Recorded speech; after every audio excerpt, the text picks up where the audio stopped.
What's going on, everybody? Welcome back. Welcome back to LTL here on LTL Media. Hope everybody's having a fantastic Friday night. It's a late night Friday night show. I wasn't going to do a show at all today, but I don't know. Sometimes I get spontaneous in the moment in the morning and say, well, why not? Why don't we do a show? We'll get everybody filled in on some details. And it's one of those days. It's one of those nights. But it's good to be back here. I'm trying to get back into consistency where I want to do my shows like I was doing before, Monday, Wednesday, Sunday nights at 8 p.m. So I think I'm going to try to start sticking to that schedule. I may sneak in a fourth night because I have a lot of free time right now, and I've had a lot of free time. So I might be able to just start sneaking in like 4 nights a week, but it's a lot. To do shows 4 nights a week is a lot. And I like to build up the anticipation too between shows. So sometimes, I don't know, 4 nights, 3 nights. I think 3 is good, but maybe sneak in a fourth. If y'all don't know, I have my second channel now, LTL Media Rewind. And I announced today via Facebook that my plan for that is I'm going to start taking these live streams, cutting them up into like 8-10-minute clips. If you can't watch the full show, you can go over there and watch the clips off that show. And it will bring in a new audience as well, too. So we can get them in on the second channel, try to get them over here to the main channel. My purpose here is I want to keep this channel just a live channel, just lives. That's it.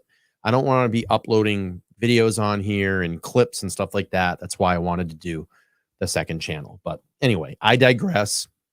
My voice just cracked. Clarissa has dropped the link there. So if you're not subbed up on the second channel, please do. And I just released a lot of old content on that page today. So I got it active and going. We started gaining some more subs today, which is awesome.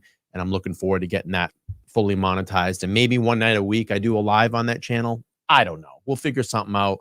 But for now, it's going to be slowly, steady building that second channel. It's not going to be like balls to the wall like this one. When I have time to do the clips and get them up, I'll release them, try to do, 1 or 2 a week. And, you all can monitor that channel over there. But anyway, I digress. Nice to see a lot of people coming into the live. Nice to see a lot of my moderators here. We have some Go Squad members in here. We're holding it down. We're holding it down. And last night, it was really nice.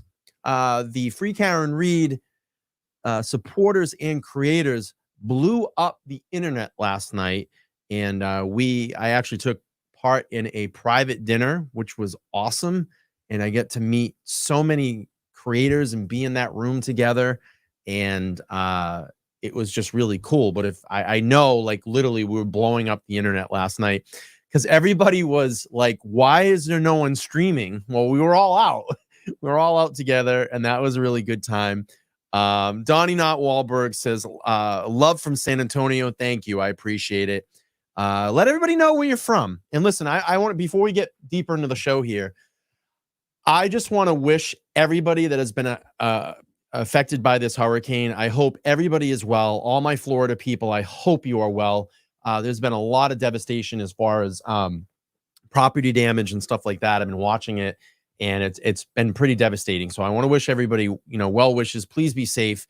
I think the majority of the storm is pretty much over. It's made landfall at this point.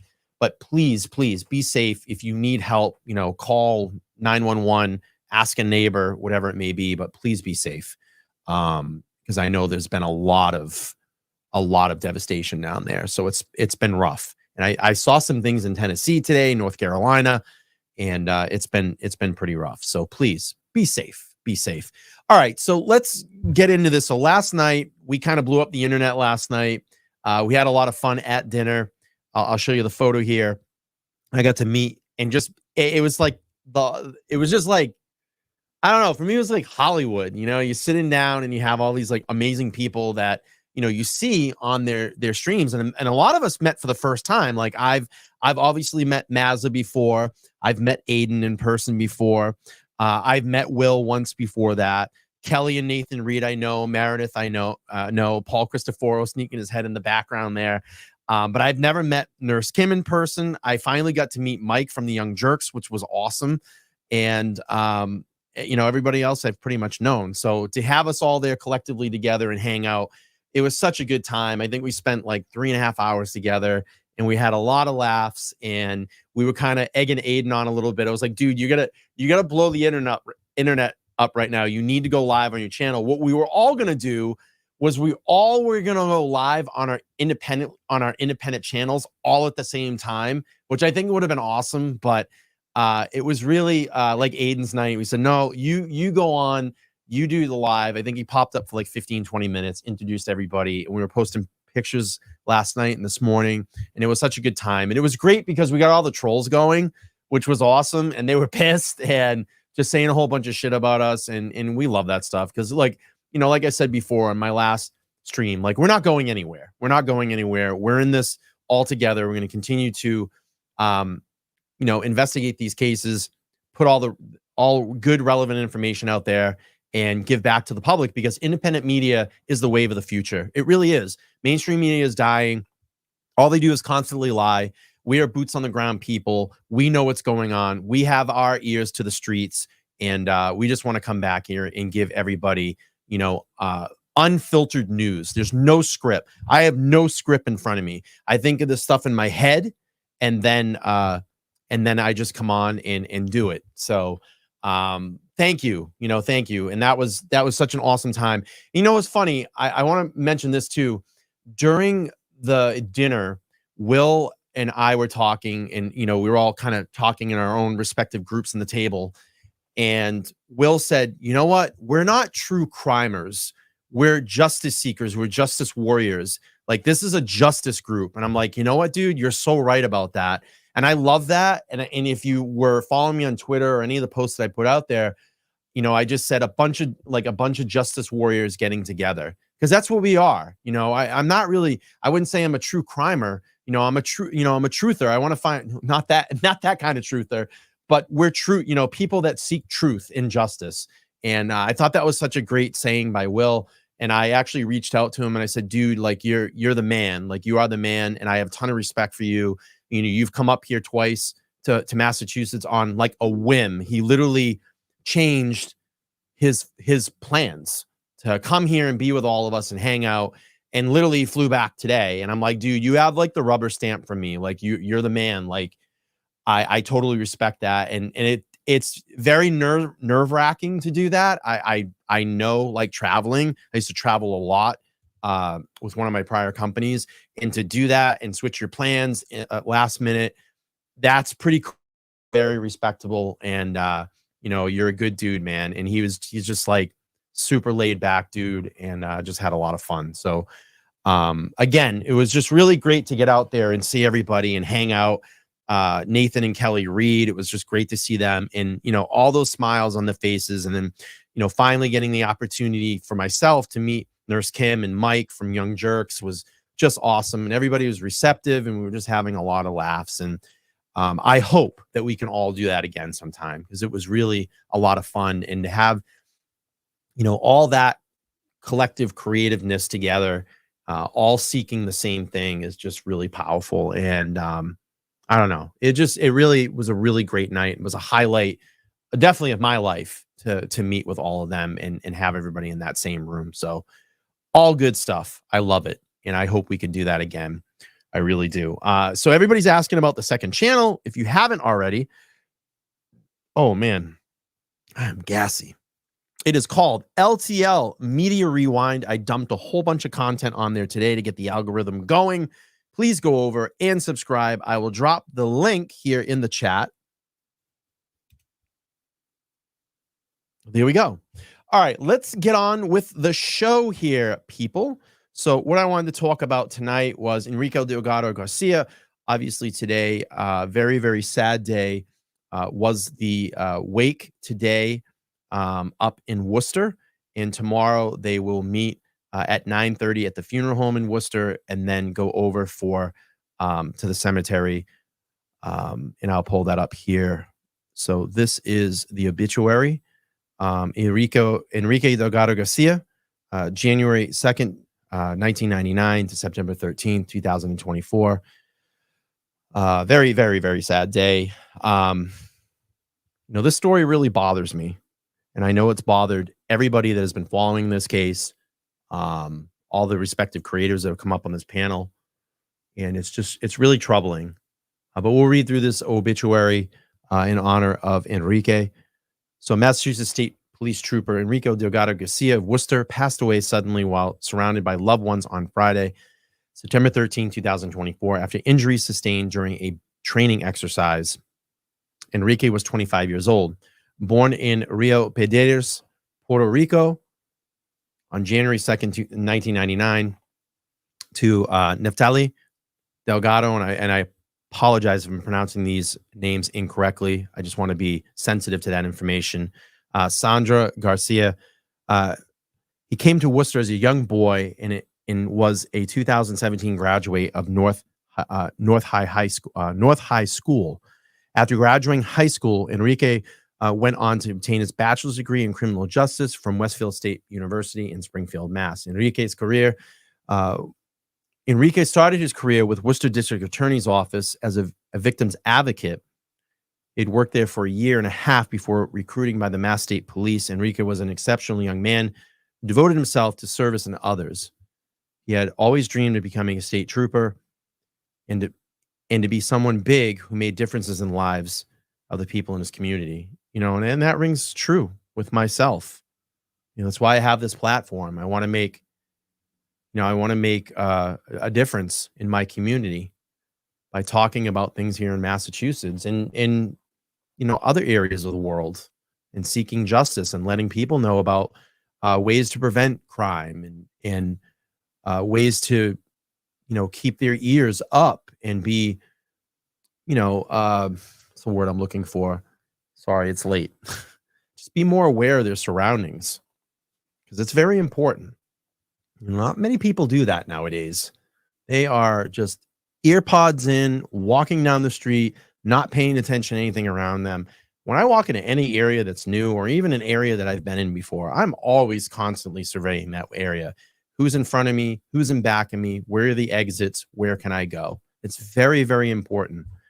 So we'll go on here to read. Renowned for his kind heart, generosity, and dedication, Enrique had a strong desire to help anyone he could. He had the biggest heart and would never give up. Enrique he was a dedicated friend who was known as a champion and a winner, and how he will be forever remembered. Enrique found joy swimming, playing basketball, running, and had a passion for animals. In addition to his parents, Enrique survived by his caring stepfather, Jose Perez, and his loving sisters, Cynthia Ramirez Garcia, Glenda Delgado, Anel Delgado, and his cherished aunts, Felicia Garcia, Marilyn Garcia, Julia Garcia, and Neves Martinez, his dear nephews, Dominic Bonneville, Emir Jose, and many cousins, extended families, and friends. A period of the calling hours were held this Friday. That actually happened this afternoon, September 27, 2024, from 4 p.m. to 8 p.m. And then tomorrow, the funeral service will be held September 28, 2024, at 10:30 a.m.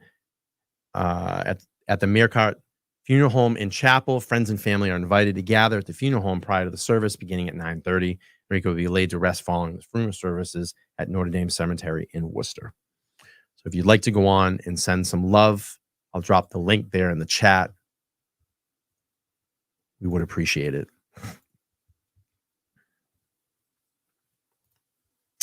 Okay.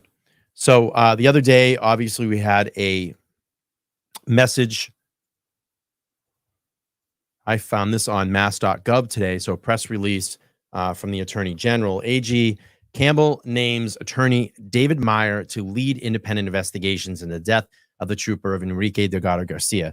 Now, listen, I know we were super critical about this the other day, and I'll be honest with you, I'm a little bit nervous about this. I am a little bit nervous about this, knowing the ties of David Meyer to the Mass State Police, and was like a 30-year career as an AG and working beside Mass State Police. So, it worries me in the sense of everything that we know that has literally gone on in the last 5 years with specifically the last 5 years involving the Mass State Police. Every time that we're turning our head left or right, it seems like there's a new scandal going on, and Even looking back to like 2014 when we had the lab scandal, and that's David Meyer was a part of that. He was the special investigator for that. Now, do we look at this and say, is Meyer going to come in and do his job? Or because of everything that we've known that has happened in the last 5 years or so, or particularly like the last 3 years, i.e. Karen Reed, we have Sandra Birchmore in 2020. It's like Justin Root. Like what? How do we feel about this? Is Meyer going to go in with total transparency and investigate this, openly and transparent with the public? Or is this going to be another thing that's just swept under the rug? And that's why I encourage people like us, independent media, to keep pushing this forward, because if something seems funny or fishy in this, we need to talk about it and bring that information out to the public. So I can't really be 100%, 100% critical of this yet. We haven't seen any investigation. I'm sure they have already started the investigation, but we're going to be keeping our eyes and ears on this. And I'm sure that family, Enrique's family, if anything comes up, they will be speaking about it. So I want to go on and look at this. So back in 2014, Myers meets with prosecutor DAs over drug lab scandal. Let's play this video here. 2014. New developments tonight in the state drug lab scandal in Massachusetts. The attorney chosen to review the cases held an important meeting this afternoon in Boston. Hours before that, a career criminal was granted his release due to the mishandling of samples in his case. Jennifer Egan joins us now with more on today's developments. Jen? Well, Mike, there are hundreds of individuals in state prison or jail tonight who may soon learn that the chemist in question worked on their case. Some of those people will be able to make the argument that the evidence that landed them behind bars was tainted. State officials have begun untangling the web of potentially tainted criminal cases left in the wake of the scandal at a state drug lab. David Meyer, a former prosecutor now heading up the effort to sift through tens of thousands of cases handled by chemist Annie Dukin, says 1,140 individuals who are now serving state sentences have been identified. These are individuals whose drug samples were in some way worked on by the chemist at the Department of Public Health Drug Laboratory when she either served as a primary chemist or a secondary chemist. Their criminal convictions may now be in jeopardy because state officials say Dukin tampered with drug evidence, possibly changing the weights and outcomes of tests. State officials say Dukin worked on some 34,000 cases at the now closed state drug lab in Jamaica Plain during her 9-year tenure there. During the period of your release on bail. Monday, 55-year-old David Huffman had his sentence suspended. Huffman's attorney says his client would not have pleaded guilty to possession of a gun and 300 grams of cocaine if he had known about the mishandling of evidence at the drug lab. Mr. Huffman would not have pled to a 7 to 10-year sentence on the gun charge if it was not for the drug charge. It was a way of resolving all the charges. Prosecutors argued Huffman is a dangerous habitual offender. He has a 17-page-long rap sheet dating back 30 years, but the judge ruled he will be freed pending payment of $75,000 cash bail and the outcome of the investigation into the state drug lab. It's my belief that the Commonwealth will not be able to pursue the drug charges in this case and many other cases. And as the cases Dukin Corruption. worked on where the defendant Corruption, Donnie. behind bars are identified, Corruption. those files will be given to prosecutors and defense attorneys. They will then decide what to do with the cases moving forward. Mike, state officials are now trying to figure out who ended up in federal prison on probation or who has already served a full sentence. All right, let's hear a little bit more about Dave Meyer. I got this press conference I pulled up. Let's see. Let's see a little bit more. This is about the drug lab scandal. This Initially, in September, October, and November of last year, thank you so much. Many of you know, we convened regular weekly meetings with various members of the criminal justice system, prosecutors, defense attorneys, representatives of private attorneys, law enforcement officials. So if you're just jumping in, we're just kind of looking a little bit closer at David Meyer.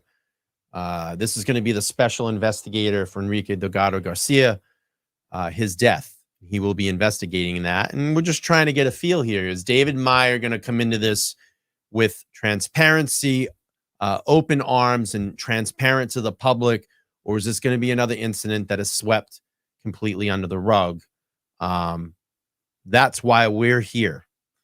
We will keep our eyes and ears on this and report the truth. I don't trust the mainstream media anymore at all. Just don't do it. I don't do it. They constantly lie right in front of our face. Queen Olive, thank you so much for being a member for 4 months. I appreciate that. All right, let's hear a little bit more from Dave Meyer. Folks from the Department of Probation, from the Department of Corrections, from the Executive Office of Public Safety, Welcome various in. individuals within the criminal justice system. And we exchanged information. And we sat around a table much like this, and we discussed names and data and information. And we discussed issues that were then arising, factual issues, legal issues, ethical issues that were arising as we exchanged information. And within a very short period of approximately 30 to 45 days, through the cooperation of all of the individuals in the criminal justice system, we were able to identify approximately 2,000 individuals who were then in custody or incarcerated, whose drug samples were in some way associated with testing done by Annie Dukin. Now, those were individuals in state or federal custody who were either serving a sentence on a drug case associated with Ms. Dukin, or were being held on bail, now awaiting trial or then awaiting trial on a drug case associated with Ms. Dukin.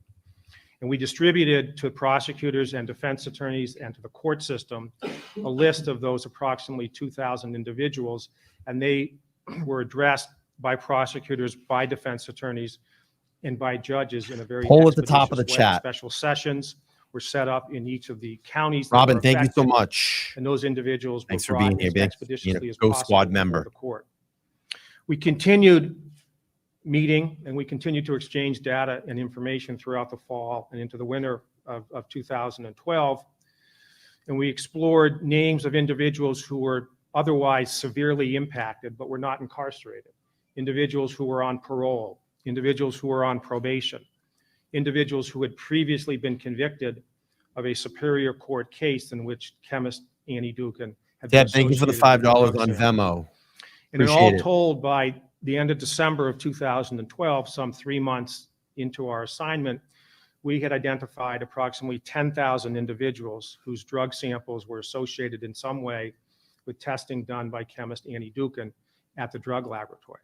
That information, that list of approximately 10,000 people, including adults and including juveniles who had passed through the juvenile court or had been found delinquent and perhaps committed to the Department of Youth Services, were provided to all of the prosecutors, all of the defense attorneys. You know, Chad, that's a good point. Because I look here and I look at all this and I'm like, why would they call this guy in?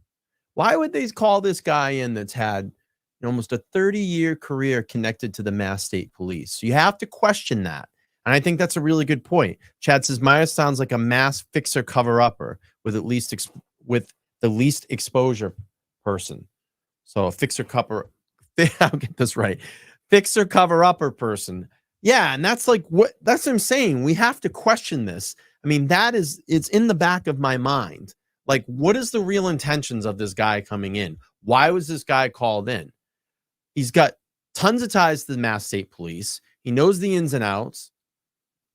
Does he come in and he's full transparency? Or is he just there to cover this up? And I'm hoping that if the investigation is not, I'm actually demanding right now, if the investigation is not being fully investigated with full transparency, I said fully a lot tonight, full transparency to the public, then the Garcia family needs to continue to speak out. They need to get a great lawyer and get this out to the public and say, look, it's not going the way that we would like it to go. So I'm hope that they obtain a good lawyer that can guide them through this process. And, no funny stuff here, no cover up, no sweeping this under the rug. needs to be completely open and transparent. We're going to talk tonight about Enrique's mom. She spoke about this and how she feels. So that's a great point, Chad. Thanks for bringing that up. All right, we'll play on here. Let's hear a little bit more of David Meyer. And throughout the court system. Beginning in January and into February and March of this year, we turned our attention to trying to do what we could to identify each and every individual beyond those that we had. And we systematically performed what we described as a file-by-file review. We physically examined evidence control cards, drug receipts, chain of custody forms, by going to the crime laboratory, by looking at documents, and by methodically turning over page by page as many laboratory documents as we could in order to determine whether or not there were additional names, and if so, whether they had been prosecuted in the Superior Court or the District Court. Beginning in April and May and into the early spring, we continued those efforts. At or around the same time, an outside document collection vendor, a company called Navigant, began their work in collecting, scanning, organizing, and with us analyzing all of the laboratory documents, not just the evidence control cards or the drug receipts or the chain of custody forms, but also all of the documents contained in the laboratory. As of July of this year, we had collected and scanned and analyzed approximately 3.5 million documents from the Hinton laboratory. And again, we continued to try to evaluate and determine the identity of additional individuals. We looked at the original database, which I mean, I have to say, from here, just listen to him right now.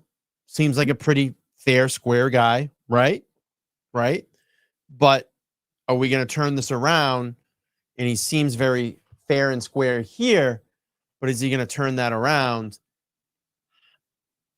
help hide this, cover this up, and then come out and speak like this to the public? That's the question. That's the question. And that's the $1 million question everybody's asking here. Are we going to get full accountability? Are we going to get full transparency, or swept under the rug? All right, let's hear a little bit more from David Meyer back in 2013, the drug lab scandal. it generated the list in September of 2012. Exactly, Jeffrey.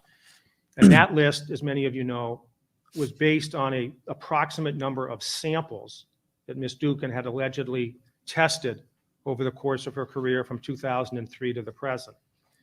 And based on those samples, Chris. laboratory officials estimated that she had come in contact with samples associated with approximately 34 or 35 or 36,000 individuals. Well, based on our individual file by file or by hand review earlier this year, and based upon our review and analysis of all of the data and information and documents at the laboratory, we are— Real quick, let me get this in here. Laura, thank you so much for the $5 super chat. Appreciate you. Says, will the community accept and stand by a recruit if they come forward and tell the true story? Will the community accept and stand by a recruit if they come forward and tell the true story? I would hope so, right? They were there. I'm just surprised no one spoke already. No one has even broken silence or said anything. Who was there? When did this happen? Why did it happen? What were the conditions?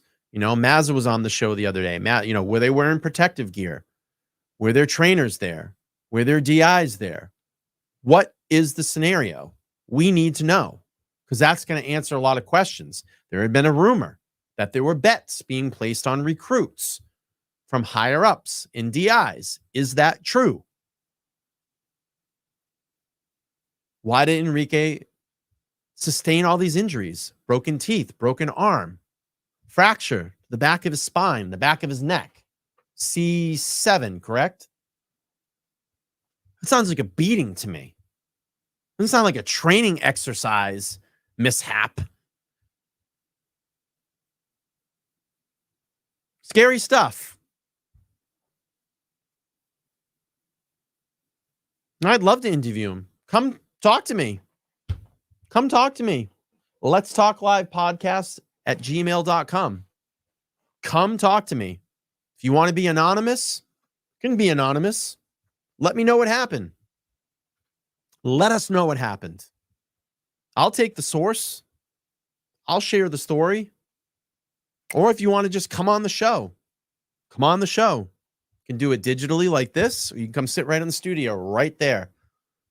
However you prefer. Reach out. Let me know. I'm very available. You can find me. All right, let's hear a little bit more from David Meyer here.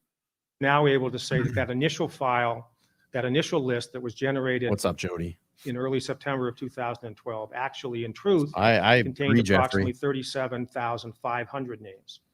And as I said, and as you know, that list and that information was provided to prosecutors and All good defense attorneys questions. and various other agencies and offices in the criminal justice system throughout the fall of last year.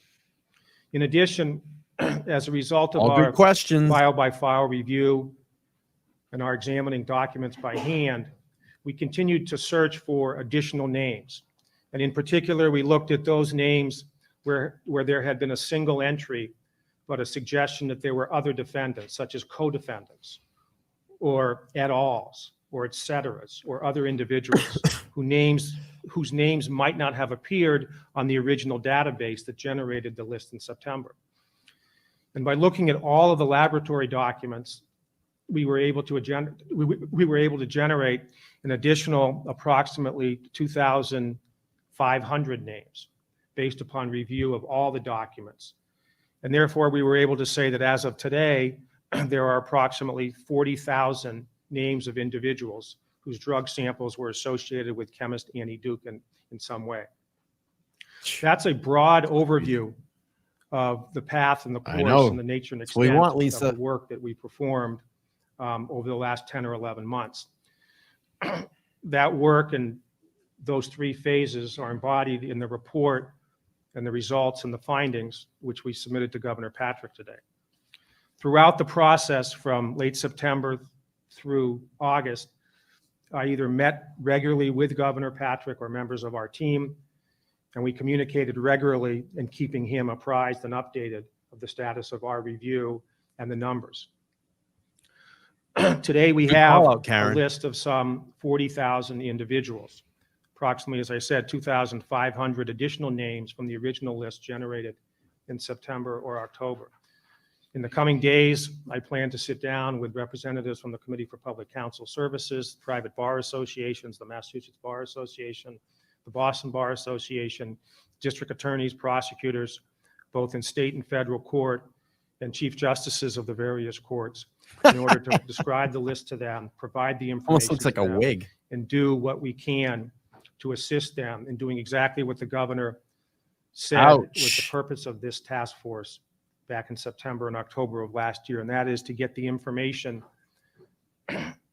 into the hands of the appropriate people, prosecutors, defense attorneys, and judges, so that fundamental fairness and justice can be done in the courtrooms.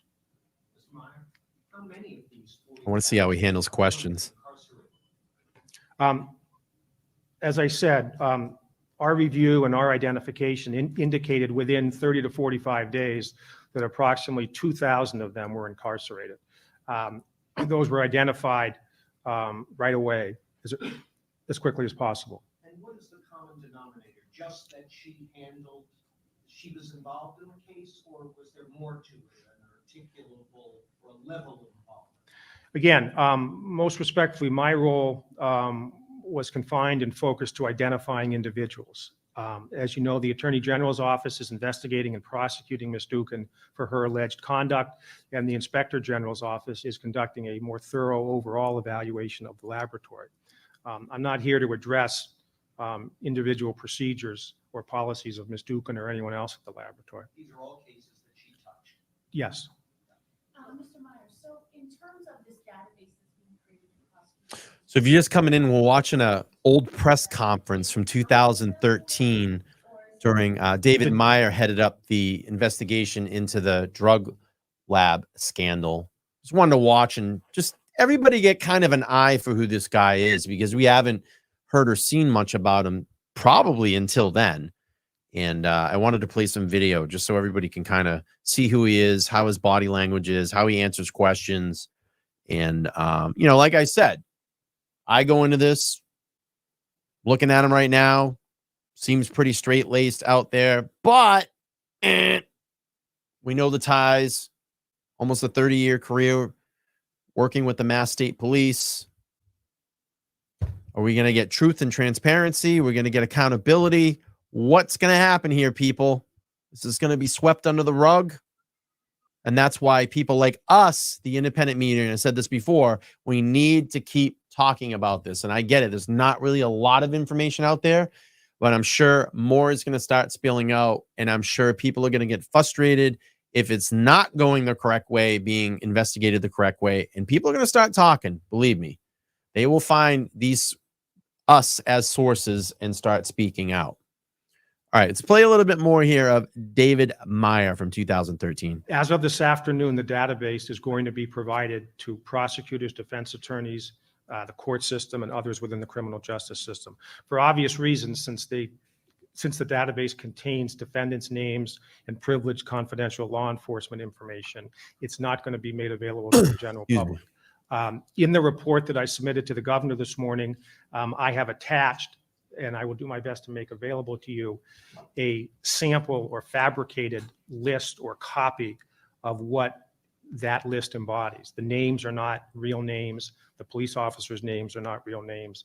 The laboratory numbers are not real names. But that exhibit or that attachment to our report accurately reflects the actual master list that will be given to folks within the criminal justice system.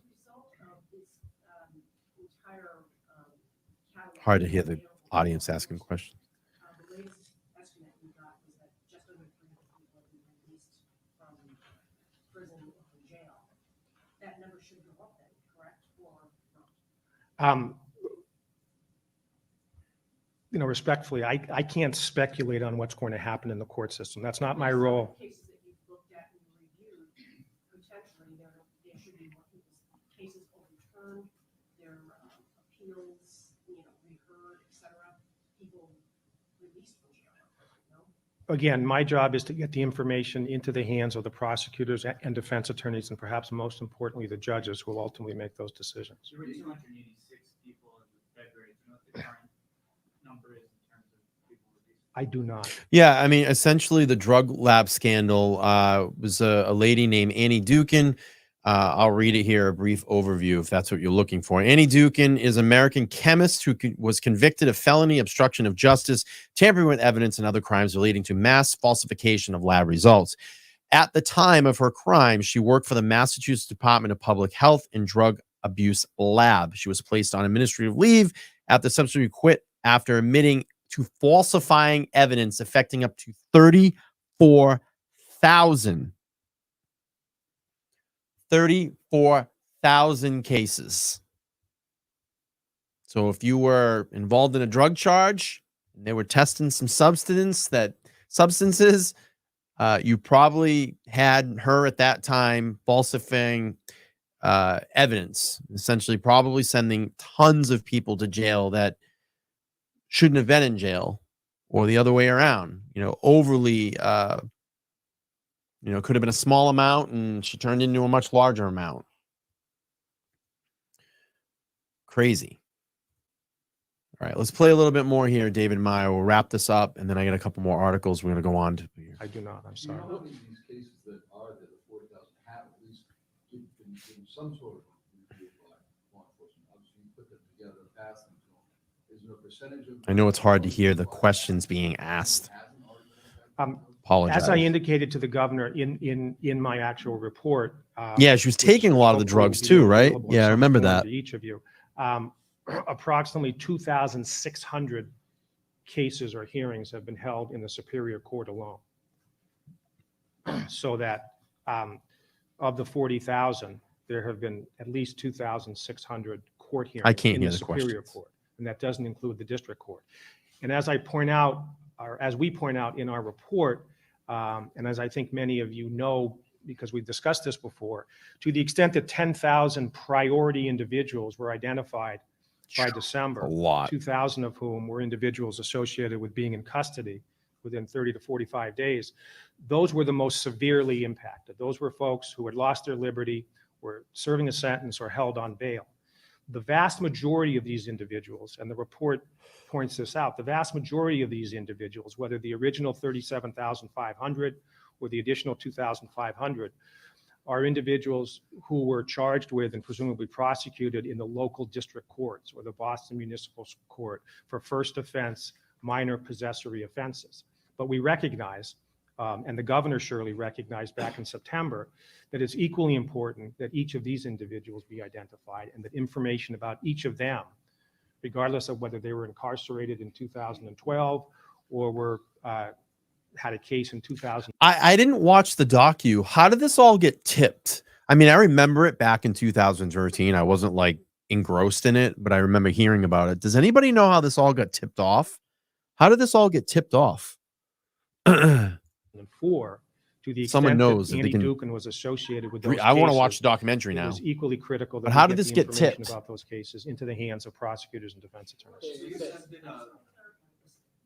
first 2,000 were taken care of originally. So it seems to me that most of the people that were Ah. their cases had been heard. So it's unlikely. Got it.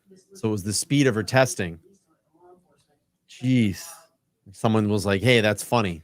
Something doesn't seem right. Again, I can't speculate. I can tell you that it was the governor's priority and everyone's priority that within 30 to 45 Numbers, days, yeah. we had done everything we could to identify those Makes individuals sense. who were then in custody. And that's exactly what we did. You said that there were 2,600. Oh, wow. Um, I got it. I got it now. No, I'm sorry.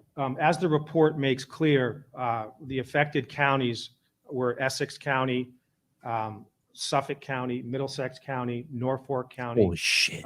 Plymouth County, That's a lot of Bristol counties. County, and the Cape and Islands. That is 7 different counties. have the 40,000 been notified individually that they that their cases have involvement with Dukin? The way the process works as a result of the meetings we had in September and October was that the list was provided to prosecutors and Cronin, defense thank you so attorneys much and for the other law $15 enforcement on Buy Me a officials Coffee. and I other appreciate individuals that. within the criminal justice system. To the extent that an individual believes that he or Norfolk she County. Gee. may have been affected by Ms. Dukin, Surprised?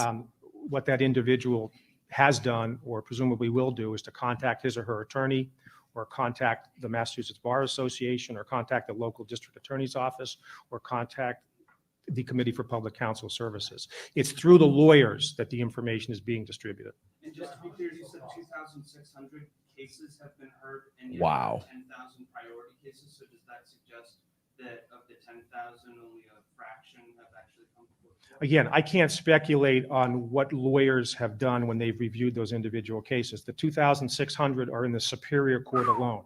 Again, as the report indicates, and as I've said, the vast majority of these individuals, beyond the 10,000 that were identified, the most severely impacted that were identified by December, the vast majority are individuals who were charged and prosecuted in the district courts or the Boston Municipal Court in those 7 affected counties, going back to 2003.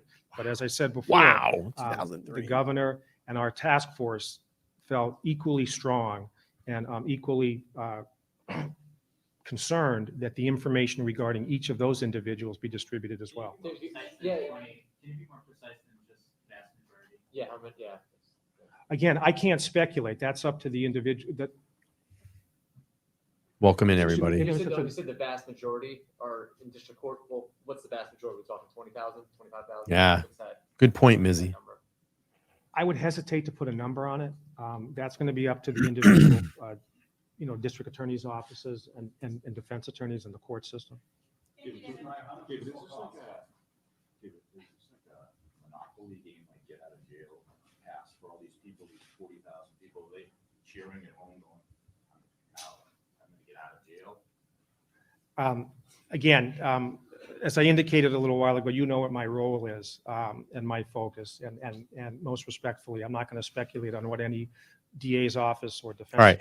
Mark these words right now, people. 2013. Let's rewind this a little bit. Let's listen to hear what his role was in this case. Let's make sure that he's sticking to this sane statement here in 2024 when it regards to the life of Enrique Delgado-Garcia. Let's make sure we're getting full transparency, sir. Sorry, I'm tired. Let's make sure we're getting full transparency, sir. and accountability. Let's hear what he had to say, what his role was in this case. Here we go. Let's go back and play this. Mark these words.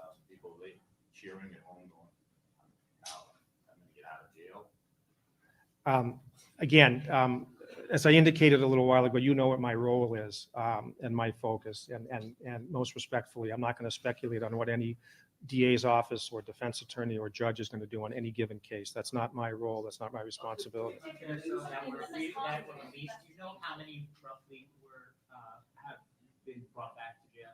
I'm sorry, I missed the first part of the question. Of the roughly 300 folks who've been released, do you know about how many have reoffended or been brought back? I do not know, and that was not part of my mission. All right, thanks everybody. For folks who are curious about cost, Alex Zaroulis from ANF has a table for folks that breaks this down. David will be available for some one-on-ones afterwards if folks have follow-up questions. All right, 3 more questions and then we're done. God, her voice went through me. Are you saying most of the people that were already in prison probably have had their cases dealt with? It's unlikely that more people are going to be released because there were only 2,000 that were in custody at the time, and you put those names up front. So is it fair to say that if they got out... Hard to hear the question. Sorry, everybody. I can't even hear it. Again, I understand the question, but respectfully, you have to appreciate the position or my role. I'm not a prosecutor, I'm not a defense attorney, and I'm certainly not a judge. And I can't speculate on what's going to happen this afternoon, never mind tomorrow, next week, next month, on any given case. And I leave that to those far more experienced in these individual cases. Can you answer your questions of the findings that you did? I mean, I know you're sort of fact finder. What did you find? Anything surprise you? Whatever. In terms of what you discussed? Again, respectfully, that's not why I'm here today, and that's not what my role was.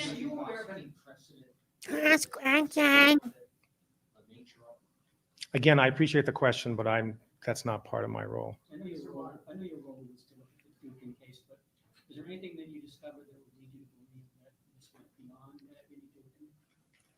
Again, as I said earlier, the alleged conduct of Ms. Duke and the nature and scope of that is being thoroughly investigated and prosecuted by the Attorney General's office, and the nature and extent of the policies, procedures, practices at the Hinton Laboratory overall is the subject of an ongoing investigation by the Inspector General's office. Thank you, David. Thanks everyone for your time. Sound like Cartman. So again, we got a little video of David Meyer. We haven't really seen or heard of him in quite some time, and I wanted to play that just so you all can get some eyes and ears on this guy, and we'll have to see. I'm a little bit weary, a little bit nervous about this.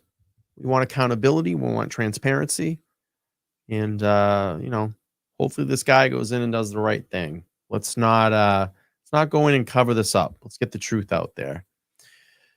Okay, let's pull this article up. So from NBC 10, fallen Mass State Trooper's mom believes there was great negligence in his police academy death. As an independent investigator now takes on the case, Sandra Garcia says that she wants transparency and to know what happened because there's so much damage done, and she believes something is strange.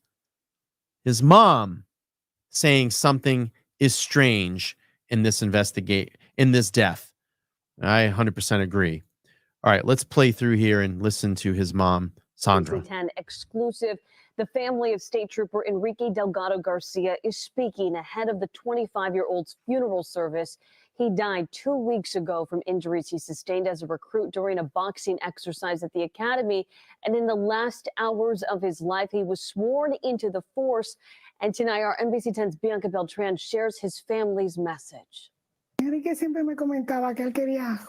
Sandra Garcia said her son, Enrique Delgado-Garcia, always wanted to dedicate himself to helping others. When he told her he was interested in law enforcement She said she worried for his safety, but as a family, they supported his dream. The last time she spoke to him, she caught him as he was leaving home at dawn for the State Police Academy, weeks away from graduating. The next time she saw him was in the hospital. She was told he was hit in the head and lost consciousness. She said all his teeth were broken and he had bruises on his body. Okay, let's stop there. She gives a signal. Punched. She's saying all his teeth were broken. All his teeth were broken. Let's go back. His teeth were broken and he had bruises. She said all his teeth were broken and he had bruises on his body. Bruises on his body.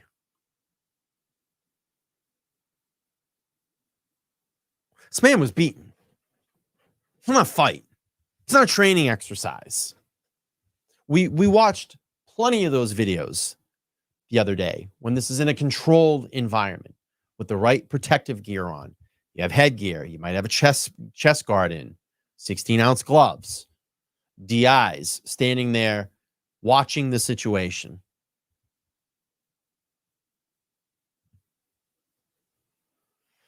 I fear for this investigation.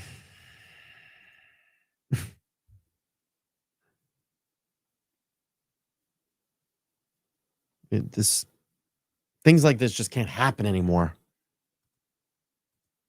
And he had bruises on his body. Her heart tells her there was great negligence. As an independent investigator now takes on the case, she wants transparency. She wants to know what happened, because with so much damage done, she believes something strange happened. Enrique's stepfather, Jose Perez, says he will remember him as a warrior Yo lo recordaré como un guerrero who fought until his final day for his values and his dream. The family is inviting the community to honor Enrique Delgado-Garcia, starting with calling hours here at Mercadante Funeral Home in Worcester from 4 to 8 Friday evening. Funeral services will take place Saturday morning starting at 10:30 with full state police honors. Now, NBC 10 Boston will bring continuing coverage of these services as well as the ongoing investigation into his death. Reporting in Worcester, I'm Bianca Beltran, NBC 10 Boston.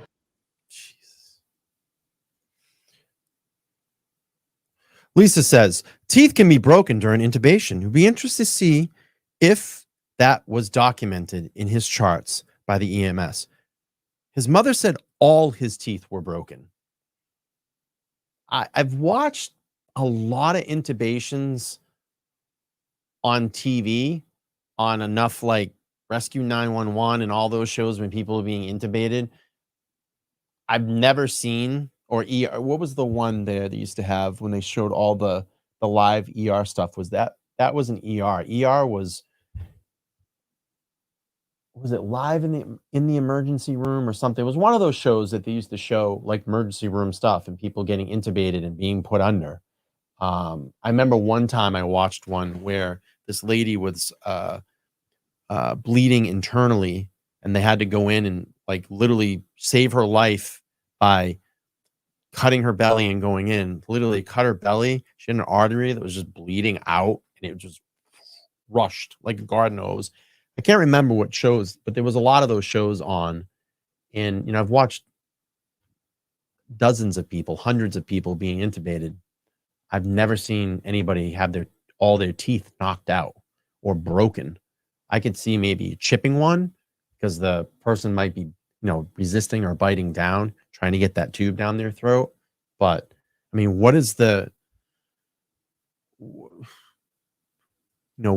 percentage of that? Rogue says, I've been intubated twice and never even chipped a tooth. I mean, can we get a statistic on that? I mean, we can just throw it in Google. Let's see. What am I asking? What is the percentage that you will break a tooth during intubation?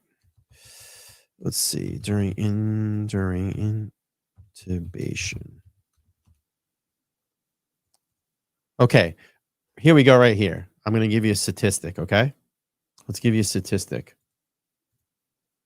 According to available medical literature, the percentage chance of breaking a tooth during intubation is considered very low, typically ranging between 0.02% and 0.7% in respective studies, meaning it could occur in roughly out of 1 in 1,000 to 1 in 5,000 intubations. However, some prospective studies report a higher rate of up to 12%, depending on the patient factors and the skill of the practitioner.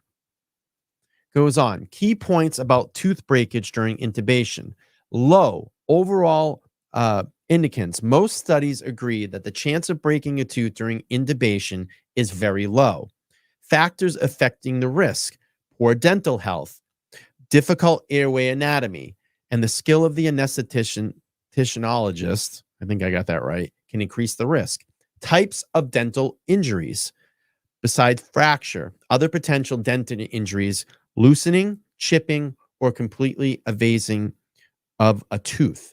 Preventative methods: using protective devices like a bite block or dental tape can help minimize the risk of dental damage during intubation. So there you go. There's your percentage. 0.02% or 0.07%. It's less than 1%. It does not happen. It does not happen. And his mom just showed us. She showed a fist in her face like he had been punched. I'm sorry. And I'm not arguing with you. I'm just saying. I'm just making a point here. Do you think that people get bruises all over their bodies because they've been intubated? So that guy was beat up. That guy was beat up. And I'm not laughing because of the situation. I'm just saying, like, the guy was beat up. Enrique was beat up. He was pulverized. Completely pulverized.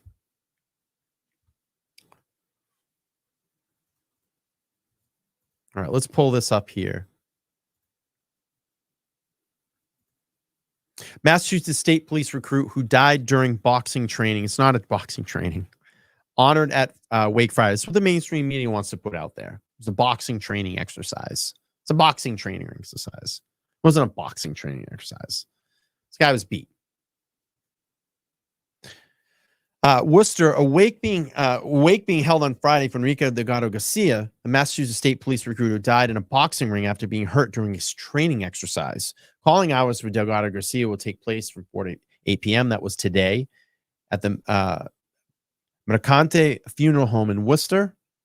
A funeral will take place this Saturday. Delgado-Garcia was sworn in as a trooper in 15 hours before his death and will receive full state police honors. He was 25 years old. We know about his death. Investigation here. Attorney General Andrea Campbell announced early this week that Attorney David Meyer will lead the independent investigation into Delgado-Garcia's death. Quote, the trooper Delgado-Garcia lost his life while training and protecting and served the Commonwealth. And I want to thank his family and the public for their patience as we sought through to identify the most appropriate authority to investigate the facts surrounding the death. Campbell said that in a statement announcing Meyer's appointment. Worcester County District Attorney Joseph Early Jr.'s office had jurisdiction over the case, but asked for an outside investigator because Delgado-Garcia worked in his office as a victim witness advocate. I want to just make a note of that, too. I found that to be very, very strange right away. Early comes out and says, I don't want any part of this. So is there something going on there, a connection in that office? Something was said. And again, I'm only speculating, but I'm putting it out there, and I want everybody to take their little notebook out and notation on this.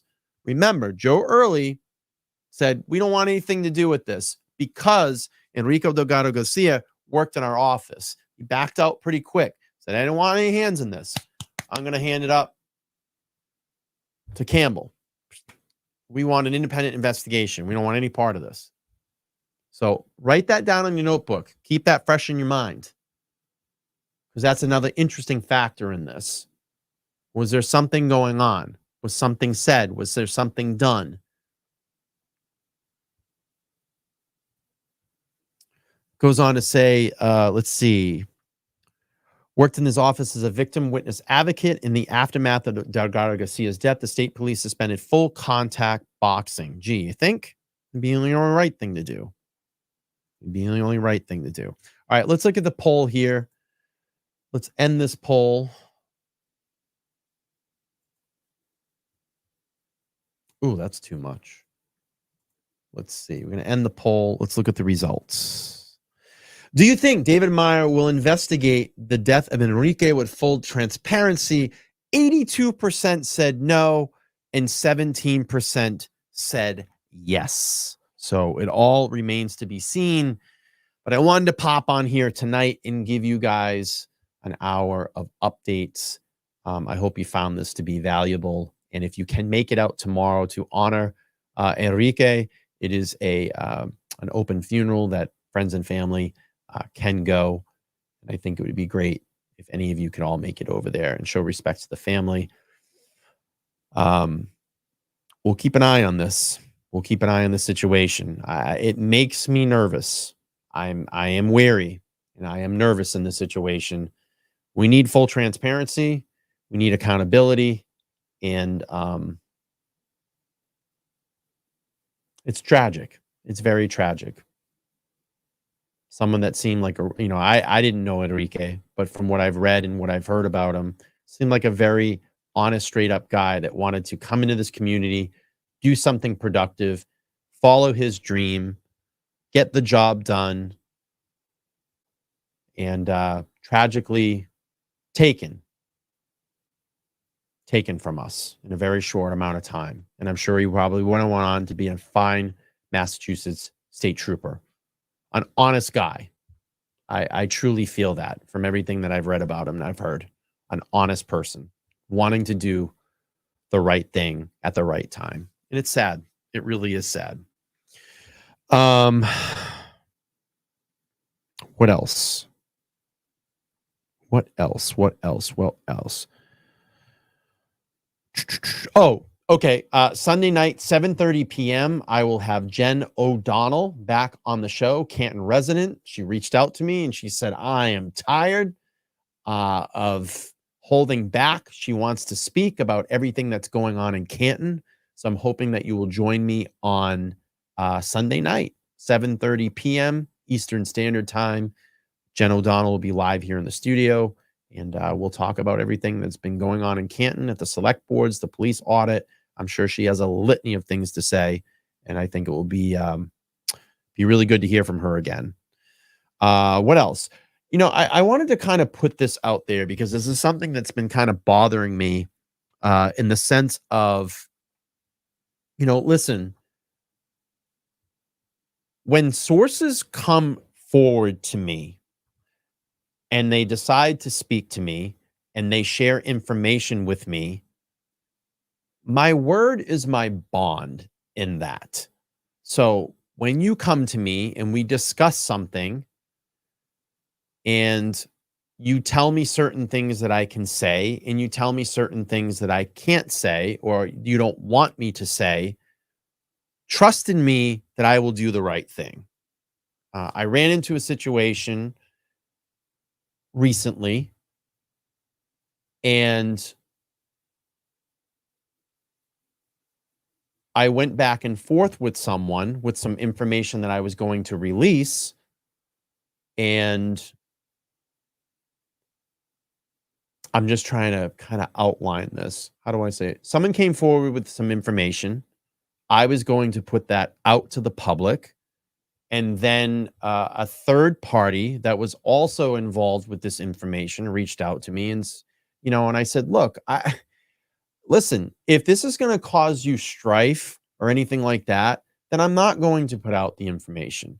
I want to keep that relationship with you, and I would never compromise you or put you in a compromising position. So I want people to know, I'm just trying to get to the greater all point here. If you come forward and you have very credible information that can be vetted, and we have a conversation and there's things that you put on the record and off the record, you can trust me enough that I will come onto this channel with full transparency and put the right information that we talked about out there. I would never put anybody in a compromising position to reveal a source or information that they didn't want to put out there that could potentially, hurt their career or whatever. So trust in me. Trust in me. I didn't get into doing this to like reveal and bag my sources and put them in compromising positions. So I just want people to understand that if you come forward to me, I approach everything here with honest and full transparency and integrity. That's who I am. I don't have a conversation and then you say, I don't really want you to talk about this or show this, and then I'm going to fucking go and do it. Why would I do that? That would kill my source and hurt that relationship that I've built with you. So I wanted to just put that out there and just make sure that's out there to the public. So if you are watching and you were involved recently in some information that came out, this is my message to you. And this is my message to all the sources that come forward to me going forward. So I am who I am. I say who I am. I'm not going to put something out there that you don't want me to or whatever. Trust in me. Okay. Trust in me, because I don't burn bridges. It's one thing I don't do. Danielle, thank you so much for becoming a new member. I appreciate that. Teresa, thank you for becoming a new member as well and joining the Ghost Squad. Ellie, 15-month membership. 15-month membership. We need an applause here.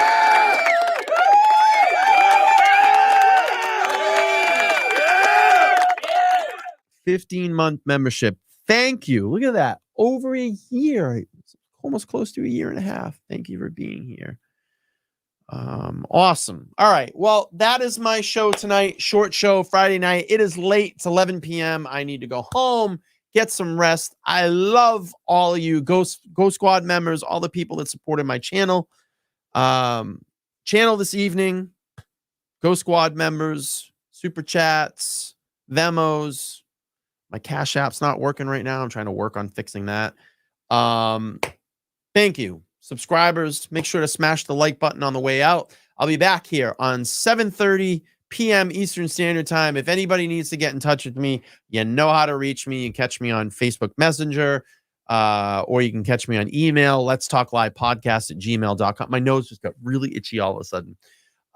Let's Talk Live Podcast at gmail.com, or through Instagram. You can follow me there. All my links are affiliated through the channel, or you can just hit me up through Twitter or X, whatever they call it now. All right, everybody, get some rest. I'll be back here live Sunday night, 7:30 p.m. with Jen O'Donnell. I can't wait for that one, and I'll talk to you all soon. Oh, by the way, I'm working on a show here that I think everybody's gonna love pretty soon if we can make this thing happen. I think it will be probably in the next week or two. My nose is so itchy right now. What do they say when your nose is itchy? Isn't that like someone's supposed to be thinking about you? Isn't that what that means? Someone's supposed to be thinking about you? Well, hopefully it's the person I think it is.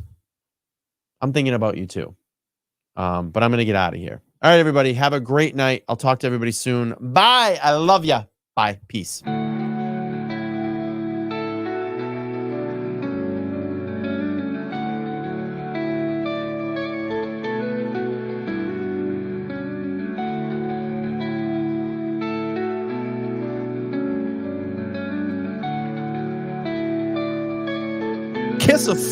Kiss a fool. Oh no.